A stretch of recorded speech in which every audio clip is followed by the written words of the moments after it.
Mga feelings mo. Sapul sa akin yung mga feeling.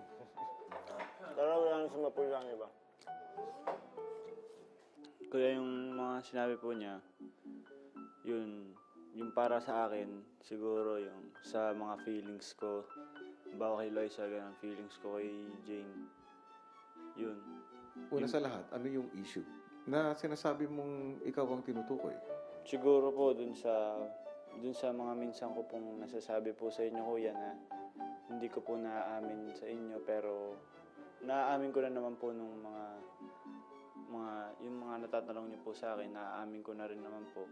Yun, kuya, sa ganun, siguro dun sa yung minsan nagsisinungaling ako. Diretsuhin mo na yung gusto mong sabihin, Joshua. Yun nga po, minsan nga po nakapagsinungaling ako, pero naaamin ko pa rin naman po. Yun po, Bigyan mo ako ng konkretong pangyayari o ehemplo. Hindi ko nga po nasabi sa inyo agad nung tinatanong niyo po ako yung anong nararamdaman ko kay Jane. Parang tinatangi ko pa, di ba po? Tapos hanggang sa inamin ko na po, yun po, kuya.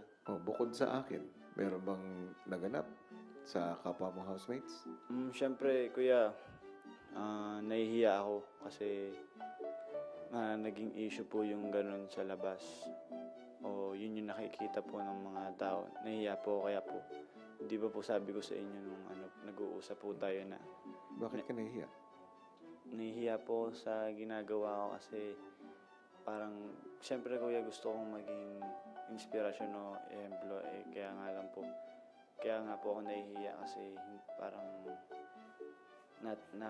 natagilid ako dun sa mga pinagagawa ko po dito sa bahay, sa mga love, ganun. Yun, kuya.